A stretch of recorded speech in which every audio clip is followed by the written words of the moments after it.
words about this, like people aren't happy. You can stay if you want. So we could do Mike's one while we go and get Nicola. Hey? We could do Mike's other one.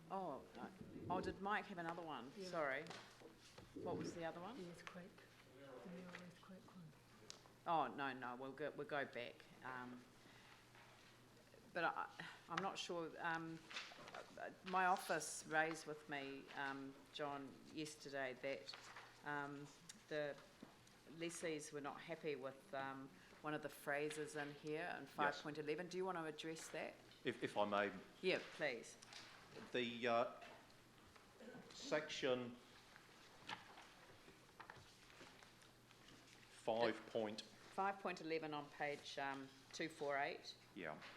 The statement reads that subsequent to discussions that officers had with the existing lessees, they re-emphasised their position by placing a very explicit statement to this effect in the public domain, copied to ward councillors on the 6th of October. The concern raised by the lessee... No, I think you have to start with the words, that is incorrect. Oh, right, okay, Yeah. What in fact happened was the lessees sent an email to their... A confidential email to the tenants who live at the South New Brighton motor camp. Yes. Yeah, I think we need you get it. We need the proper story here because they're a bit upset with the phrasing in here, and this is just an opportunity to clarify what really... The tenants sent it on, but the tenants added comments as well. Yes, they did. That was brought to our attention, and we immediately clarified that and made a commitment to explain that precisely to all elected members. Okay, so the issue is that the statement in 5.11, I mean, it's no one's fault, it's just something that's happened. The statement's incorrect. What happened was that the existing lessees did what they should do, which is keep their local residents who live in the motor camp up to speed with what was going on.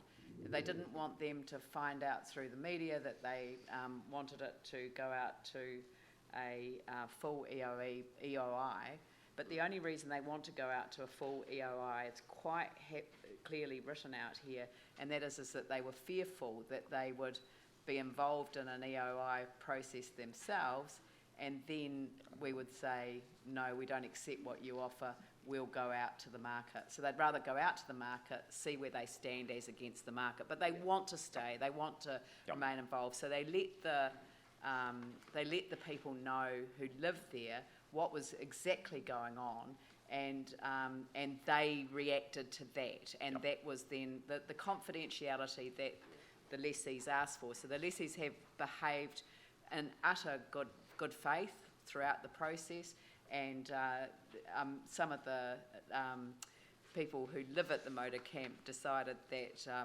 it wasn't good enough, and they did pass it on, and I know that the councillors were copied into that. So that's clarified that, and thank you very much for doing that. So do I have a mover and a seconder for the motion? Yep, David and Glenn, and then we'll open it up for questions. Yep. Cool. I'm just trying to contrast this to Salt on the Pier, where we granted... No. Well, can we grant an extension? Excuse me. This has been through a process. It has been through a very extensive process. And we've already had the debate about an extension. This has come back to council after we asked them to work with the current lessees about whether we could deal with them alone. This hasn't resulted in a resolution. Andrew. Thank you. I've got just a couple of reasonably simple questions. How long do we anticipate the resulting lease being in terms of years? Council would consider going to the maximum, which is about 35 years. Thank you. And is that lease likely to contain any special clauses relating to natural hazards or other events that could bring the lease to a premature end?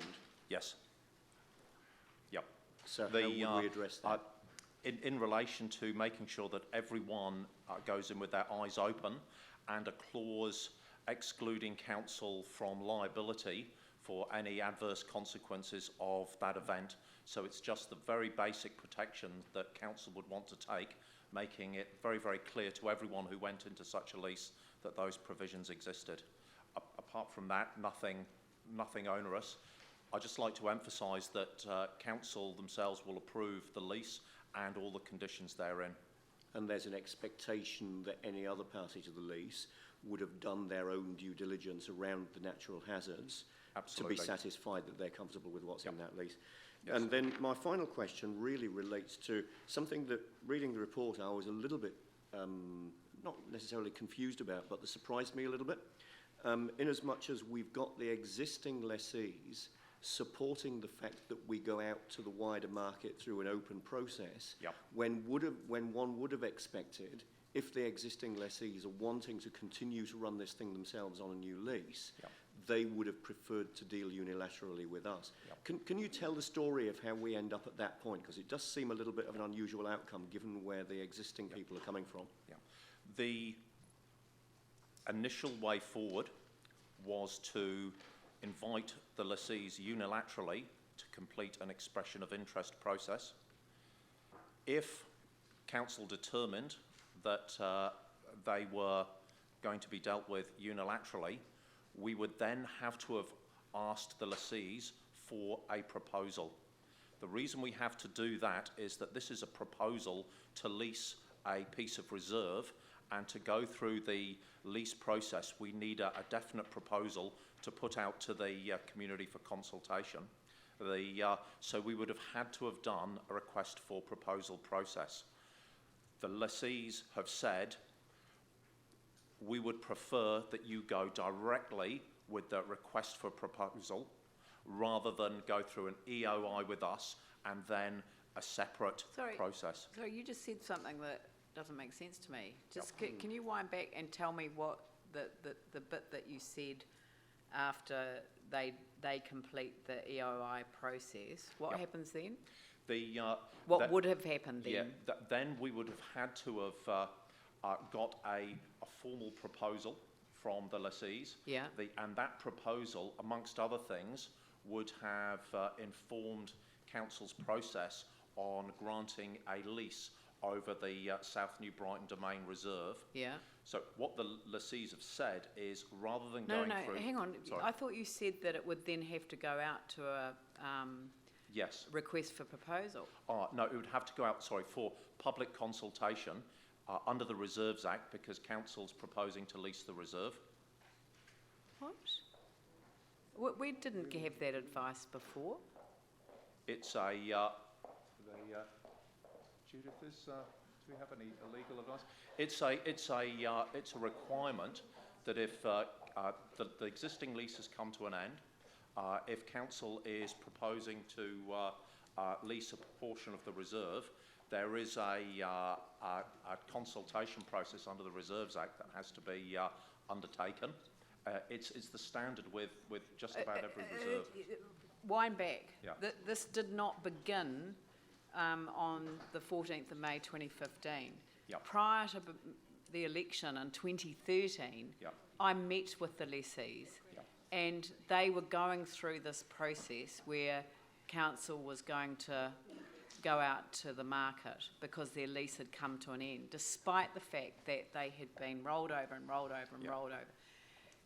This has come about because we said, come on, just deal with them. Yep, yep. And in actual fact, 5.10 reads, council officers immediately advised the existing lessee that an open market EOI would not necessarily shorten the process, Yep. and asked if there were any other circumstances at play. Yep. But actually, you've just told me that we would have had to have gone out to a public consultation, something that we didn't know was required. Yep. And then the lessees re-emphasised the frustrations they've felt over the past few years, Yep. and stated that they preferred an open market approach to negate the risk of council deciding to go to the open market after they'd responded to the initial EOI. Yep. The risk, perhaps I should have been clearer, the risk they perceived was that the council would go through an EOI, they would respond to this, the response, along with the other options, would have been presented to council, and council may have said, we don't want your EOI, we'd like to go from one of these other options. So the lessees have said, we want to negate against the risk of that by going straight to an RFP where all the proposals are popped on the table. I think, yeah, somehow we've all ended up talking past each other, because what we as a council decided was that we would be willing to make an exception to policy on behalf of, and an exception under our procurement arrangements, as we are perfectly entitled to do, in a post-earthquake environment where these people have kept the place going and have offered security to people who are out of their homes for earthquake repairs, who are people who live there permanently, people who visit there as well. I mean, they have been an extraordinary asset to South New Brighton, which has been so utterly damaged, you know. I mean, I'm sorry, but this is news to me that we had to go out to another process that would have multiplied the time, and no wonder they're frustrated. I guess you're possibly describing option 2. Is there a proposal where we want to keep these people on, we like what they're doing, we've made that decision as a council, is there a way, regardless of everything that's gone before, where we could actually just do that? We could just extend their lease for another 20 years. I am advised that that the lease has expired, and we've rolled over a number of times. To extend a lease for that amount of time, we have to follow the Reserves Act. Can we just be really clear, because I actually want legal advice on this. I'm sorry, John. Yeah, I was just about to recommend that. I know, but look, what I want to do is I want to kind of maybe sort of take, because the mover and seconder of the resolution, we need progress. We need to have this moving on. So whether it's by way of an open tender at this stage, I mean, I believe that the lessees will put in a tender, and I believe that they'll probably be the only ones. But yes, David. I see this whole episode really as being frustration on the part of the lessees, that they've sort of thrown their hands up and say, well, let's just go down this this track, and I was happy to support them, but I'd be equally happy to remove my part in the seconding or moving and seconding of this motion, and taking some legal advice. If we can shortcut this process and deal with them direct, I would be quite happy to remove. Is it going to make any difference to leave it for another 2 weeks? I wouldn't think so. So we'll set this paper aside, we'll put it away for 2 weeks, and in that time, if we don't need to get a resolution on the table to say that we want a process that would enable us to deal directly with the lessees. We wanted that to happen. I mean, we have to rescind the resolution to a certain extent, because the natural hazards chapter of the district plan review's been withdrawn. Yep. So, but the information that we have thus far is certainly on the table. I think that you need to come back on in 2 weeks' time and tell us explicitly what we can and can't do. I think you've heard it loud and clear. These people have really stepped up and really responded to the community's needs. We want to find a way that we can make this happen. They can invest in their site if they have security of tenure. I understand the Reserves Act has limitations on the number of years, but we will get there. Should we not just go straight to option 2 today? Request a proposal from the existing lessee exclusively. Yeah. The legal implications. Or do we need to check the legal implications? still fail to understand how someone that naturally would choose to deal unilaterally for the good of Okay. their business Yeah. would choose to deal in an open process because of frustration. I think what we're saying is we need to find some ways of removing those frustrations so that the interaction with the current lessee is a conversation that Yeah. goes, we want to stay, council Yeah, says, but the we want reserves- you to stay, and we find a way to make that The happen. Reserves Act is an issue, so Yeah. look, we're not, we just want to kind of bend over backwards to see if we can get a good result here. So we'll give you 2 weeks, we'll just let the paper lie on the table, come back in 2 weeks on that. Now look, I need to adjourn now for lunch. We're going to take an hour and a half, but I want to reopen the meeting at 1:30, but I want to do it in PX. So I'm going to ask someone to move that the meeting go into public excluded.